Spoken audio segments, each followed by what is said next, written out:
नमस्कार दोस्तों, स्वागत है आपका एक बार फिर से हमारे इस चैनल सनातन बेला पर। दोस्तों, अगर आप अपने जीवन में कुछ नया सीखना चाहते हैं तो चैनल को सब्सक्राइब जरूर कर ले। दोस्तों, जीवन सुख दुख की धूप छाव से भरा है। कभी ये पलड़ा भारी होता है तो कभी वो चुनौतियों के दबाव से कई मौकों पर लोग टूट जाते हैं। वे महसूस करते हैं कि जितने समस्याएं सामने हैं उनका वे मुकाबला नहीं कर पाएंगे। कई मर्तबा लोग सोचने लगते हैं कि वे दुनिया के सबसे कम नसीब इंसान है, परंतु ऐसी की समस्याओं से हारना नहीं चाहिए। व्रत, वैकल्य, पूजा पाठ, कुछ उपाय आपको मुश्किलों से बाहर निकाल सकते हैं। कई बार छोटी छोटी चीजें जो हमारी नजरों के सामने होती हैं, हम रोजाना इस्तेमाल करते हैं, हमें समस्याओं से निजात दिला सकती हैं, परंतु हमें इनके उपायों के बारे में पता नहीं होता। आपको घर में पैसों की आवक के लिए दिन रात कुछ ना कुछ शास्त्रीय उपाय करने पड़ते हैं, जिससे आप अपने पैसों की आवक को बढ़ा सकते हैं।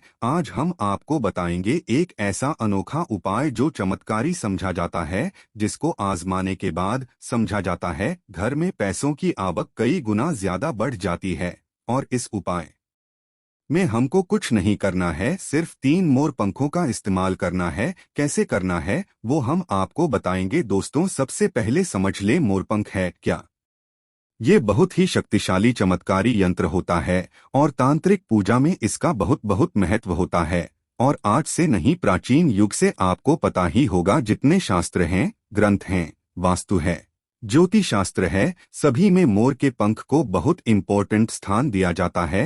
हिंदू मान्यताओं के अनुसार घर में मोरपंख का प्रयोग करने से अमंगल टल जाता है। विशेष रूप से कहा जाता है कि मोरपंख से दुरात्माएं पास नहीं आती। मोरपंख को भगवान श्री कृष्ण ने अपने मुकुट पर स्थान दे सम्मान दिया। वास्तु के अनुसार मोरपंख घर से अनेक तरह के वास्तु दोष को दूर करता है और मोरपंख सकारात्मक ऊर्जा को अपनी तरफ खींचता है। जो ऋषि महर्षि थे उन्होंने मोरपंख की कलम से ही बड़े बड़े ग्रंथ लिखे हैं। मोरपंख की उपयोगिता बताने लायक नहीं है, क्योंकि आयुर्वेद में भी इसका अच्छा खासा महत्व होता है। और शास्त्रों के अनुसार संध्या नाम का एक असुर था, स्वर्ग पर उसने अधिपत्य कर लिया था, देवताओं को बंदी बना लिया था। तभी भगवान ने असुर को मारने की एक योजना बनाई और योजना के अनुसार सभी देवी देवता और सभी नवग्रह एक मोर के पंखों में विराजित हो गए। इसके बाद मोर शक्तिशाली हो गया, उसने संध्यासुर का वध कर लिया। तभी से मोर को और भी पूजनीय और पवित्र समझा जाने लगा। आगे बढ़ने से पहले आपसे रिक्वेस्ट करते हैं कि वीडियो को लाइक जरूर करिएगा, दोस्तों को शेयर कर दीजिएगा।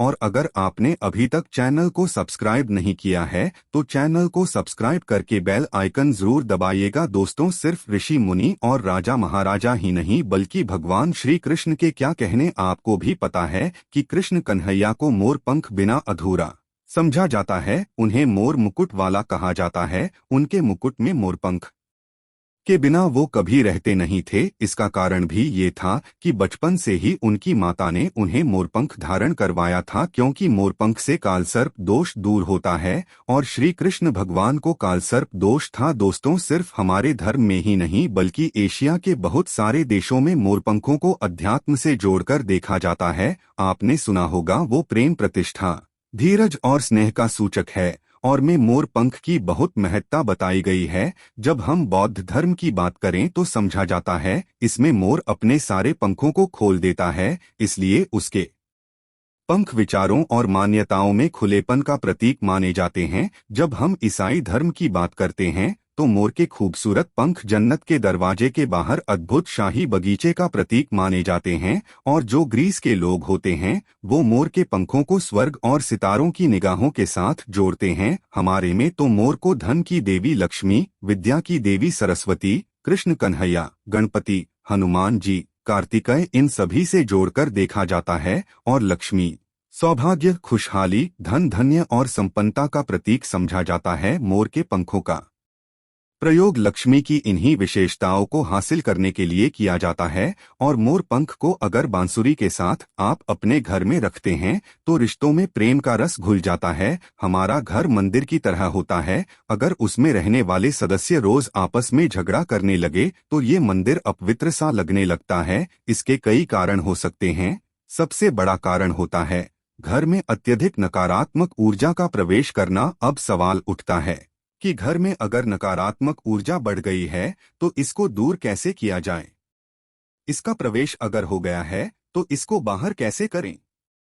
इसके लिए हमने आपको जन्माष्टमी के दिन भी एक उपाय बताया था कि मोर के पंखों आरती के बाद आप अपने घर पे खूब जोर जोर हवा में हिलाएं। इससे आपके घर की जितनी नकारात्मक ऊर्जा है वो आपके घर से बाहर हो जाएगी। आपको ये रोज ही करना चाहिए, सिर्फ एक दिन नहीं। मोर पंख को अगर आप अपने घर के अंदर हाथों से ऊपर से नीचे फहराते हैं तो आपके घर के आसपास की जितनी नकारात्मक ऊर्जा है वो घर से बाहर चली जाती है। और जिस घर में सबसे ज्यादा सकारात्मक ऊर्जा होती है वहीं माता लक्ष्मी का प्रवेश जल्दी होता है। इसी बात को ध्यान रखते हुए आज हम आपको बताएंगे कि घर में वो कौन सी 3 जगह हैं जहां पर आपको मोर पंख जरूर रखना चाहिए, और इन जगहों पर अगर आप मोर पंख रख देते हैं तो आपके घर में भी सबसे अधिक सकारात्मक ऊर्जा बनी रहेगी। तो साक्षात लक्ष्मी जी आपके घर जरूर आमंत्रित होंगी। आप किसी भी शुभ दिन मोर का ये पंख लेकर के घर के किसी ऐसे स्थान पर सबसे पहले लगा दे जहां पर आने जाने वाले लोगों की नजर सबसे ज्यादा पड़ती है। असल में मोर का पंख नकारात्मक ऊर्जा को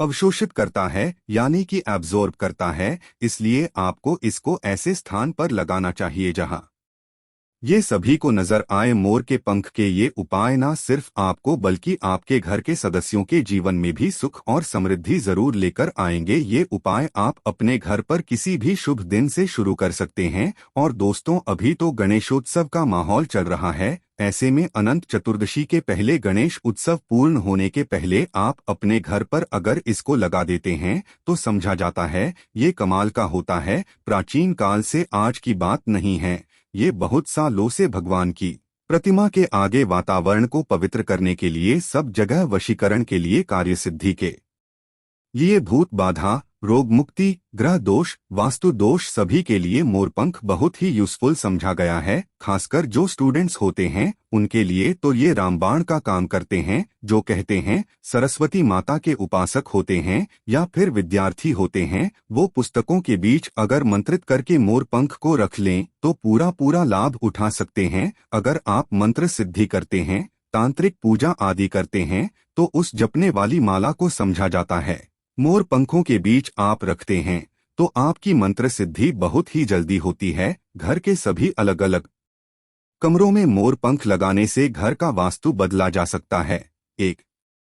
मोर का पंख हमारे जीवन की दिशा बदल सकता है। अगर आप भी हर समय अपने पास मोर पंख रखते हैं तो हर काम में आप देखेंगे कैसे किस्मत आपका साथ देने लगती है। अगर केतु आदि के दोष भी हैं तो वो ग्रह दोष भी समाप्त होते हैं। स्पेशली अगर आपके घर में कोई ऐसा बच्चा है जो बहुत जिद्दी हो गया है तो मोर के पंखों से उसको हवा देने से धीरे धीरे उसकी जिद कम होने लगती है। अगर वो ऐसे नॉर्मली आपको हवा नहीं देने दें तो आप उसके जो छत का पंखा होता है उसमें मोर पंखों को लगा दें, और पंखा जब चलेगा तो उसके चलने पर मोर के पंखों की हवा भी बच्चे को लगेगी। इससे धीरे धीरे उसकी हट जिद कम हो जाएगी। दोस्तों, मोर के पंखों को चांदी की ताबीज में डालकर नवजात बच्चे के सिरहाने रखते हैं तो बच्चे की नजर दोष और किसी भी तरह के अलाबला से रक्षा होती है। यहाँ तक कि बड़े लोग भी अगर मोरपंख को बिस्तर के नीचे अपने सिरहाने रखकर सोते हैं तो समझा जाता है कि किसी भी तरह के बुरे स्वप्न या अलग तरह के स्वप्न इनके दोष आदि नहीं होते हैं।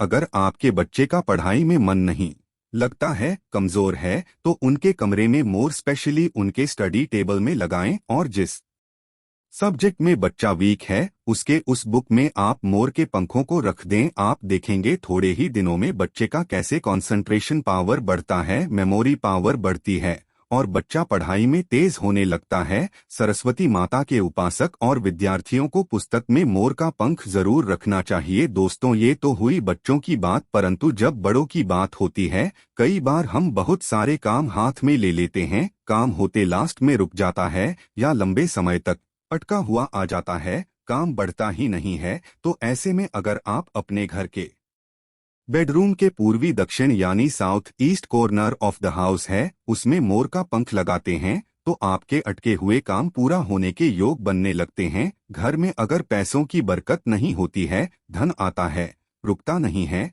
तो इसी कोण में यानी दक्षिण पूर्व कोण में आप इसको लगा देते हैं तो घर में बरकत बढ़ती है और अचानक कष्ट जो आते हैं या एक्सीडेंट जैसे अचानक अचानक जो प्रॉब्लम्स आती हैं, उन सब से आपको मुक्ति मिलती है। चाहे तो आपका जो घर है या फिर दुकान की जो दक्षिण पूर्व दिशा है, वहां पर मोर का पंख स्थापित करते हैं। और व्यापारिक स्थल में अगर आप इसको स्पेशली स्थापित करते हैं तो आपके घर में कभी भी पैसों की कमी नहीं होती। आप चाहें तो अपनी जेब में या डायरी में मोर का पंख रखें, इससे भी आपको राहु दोष प्रभावित नहीं करता। और मन चाहा पैसा कमाने के बाद भी अगर पैसा नहीं टिकता है तो आपके घर के साउथ ईस्ट कॉर्नर में मोर पंख जरूर लगाना चाहिए। एक और फायदा है मोर का पंख घर में लगाने से, वो ये होता है कि घर में अगर आपके आसपास सांपों का डेरा है तो समझा जाता है घर में सांप प्रवेश नहीं करता, या किसी घर में किसी मेंबर को कालसर्प दोष है, राहु केतु दोष है, तो भी मोर पंख लगाने से उस घर में ग्रहों का असर नष्ट हो जाता है। क्यों समझा जाता है? क्योंकि मोर और सर्प में शत्रुता होती है, अर्थात सर्प शनि तथा राहु के सहयोग से बनता है। और अगर मोर का पंख घर के पूर्वी और पश्चिम दीवार में या आपके जेब और डायरी में रखा जाए तो राहु का दोष कभी उसको परेशान नहीं करता है। घर में सर्प हो, मच्छर हो, बिच्छू हो, इस तरह के विषैले जंतुओं का भय नहीं रहता। अब 3 कोने कौन कौन से हैं जिसमें आपको मोर का पंख रखना चाहिए ताकि आपकी आमदनी 10 गुना बढ़ सके? पहला, मोरपंख आपको घर की अलमारी में या तिजोरी में रखना है। आप घर में जिस स्थान पर सबसे ज्यादा पैसा रखते हैं वहीं पर मोर पंख आपको रखना चाहिए। इससे आपकी तिजोरी में धन बढ़ने लगेगा, साथ ही साथ इससे पहले से रखा हुआ धन धीरे धीरे खर्च होगा। आप खुद देखेंगे आपकी सेविंग बढ़ने लगेगी, बरकत बढ़ने लगेगी और धन की इनकम दिनों दिन बढ़ती चली जाएगी। दूसरा, मोरपंख आप अपने घर के मंदिर में रखें या घर के ईशान कोण यानी north east corner of the house में रखें, या फिर जहां पर आप घर में भगवान को रखते हैं वहीं इस मोरपंख को रख दें। चाहें तो आपका बंडल बनाकर रख सकते हैं, या फिर आप चाहें तो श्री कृष्ण भगवान के मुकुट पे इसको धारण करा सकते हैं। और रोज आप जब भगवान की पूजा करते हैं उस समय इस मोरपंख की भी आपको पूजा करनी चाहिए। इससे आप देखेंगे पैसों के मामले में किस्मत चमक जाएगी और धन आगमन के नए द्वार आपके लिए खुलते चले जाएंगे। तीसरा, आपको कहाँ रखना है? आपको अपने बेडरूम में बिस्तर के नीचे रखना है। ऐसा करने से आप जब बेड पर सोएंगे आपके अंदर काफी सारी पॉजिटिव एनर्जी आती है और आपको अच्छे से सोचने में और काम पर फोकस करने में मदद मिलती है। आपके जीवन में सफलता तो आती ही है, साथ ही साथ पैसों की आवक भी बढ़ जाती है। आप इसको कैसे लगाएंगे? अपने बेड का जो गद्दा होता है, चादर लगाते हैं, उसके नीचे आपको मोरपंख बिछा देना चाहिए। उसके ऊपर चादर लगाएं और फिर उस पर आपको सोना चाहिए। आप अगर अपने घर के मेन गेट पर 3 मोरपंख लगा लेते हैं, और दोस्तों ये जो गणपति विसर्जन होने वाला है अनंत चतुर्दशी को, उसके पहले आप ये छोटा सा काम है। वैसे क्या करना है? 3 मोर पंख और एक छोटी सी भगवान गणेश की प्रतिमा को मेन गेट पर स्थापित कर ले। आप चाहे तो चित्र भी स्थापित कर सकते हैं। अगर आपके पास गणपति देव की प्रतिमा नहीं है या आप अफोर्ड नहीं कर सकें तो ऐसे लगा दें। आप देखेंगे जिस घर में आप रहते हैं उस घर का वास्तु दोष दूर हो जाता है, साथ ही साथ किसी की बुरी नजर भी आपके घर पर नहीं पड़ती है। दोस्तों, कुछ लोग अक्सर कहते हैं कि ऐसे गणपति देव की प्रतिमा लगानी चाहिए कि मेन गेट के आगे और पीछे सेम साइज की गणपति देव की प्रतिमा होनी। आपको हम बता दें, ऐसा कुछ भी सच नहीं है। ये सिर्फ एक भ्रांति है जो कुछ साल पहले फैला दी गई थी कि जहां भी मूर्ति लगाएं गणपति देव की, वहां पर आपको आगे और पीछे गणपति देव की सेम साइज की मूर्ति लगानी पड़ती है, क्योंकि गणपति देव की पीठ में दरिद्रता का वास होता है। ऐसा कुछ भी नहीं है। गणपति देव उतने ही पवित्र हैं आगे से जितने पीछे से हैं, इसलिए कभी भी मन में किसी तरह का वहम विचार ना करें। हमेशा गणपति देव की एक प्रतिमा आप अपने मेन गेट पर लगाएं। आप किसी भी राजा महाराजा के महलों में जाकर देखिए या किसी भी प्राचीन इमारतों में जाएं, सब जगह एक ही साइड में गणपति देव की प्रतिमा लगाई जाती थी। कोई भी अंदर की ओर प्रतिमा नहीं लगाते हैं, इसलिए अपने घर के मेन गेट पर एक गणपति देव की छोटी सी प्रतिमा लगाएं, उसके साथ 3 मोर पंखों को लगाएं और फिर देखें आपके घर में कैसा माहौल होता है। तो दोस्तों ये उपाय जरूर कर लीजिए। आज के लिए बस इतना ही दोस्तों। अगर आपको ये वीडियो पसंद आया है तो वीडियो को लाइक करिएगा, दोस्तों को शेयर जरूर करिएगा और चैनल को सब्सक्राइब करके बेल आइकन जरूर दबाइएगा ताकि आने वाली वीडियो आपको सबसे पहले मिले। दोस्तों मिलते हैं अगले वीडियो में, तब तक के लिए धन्यवाद।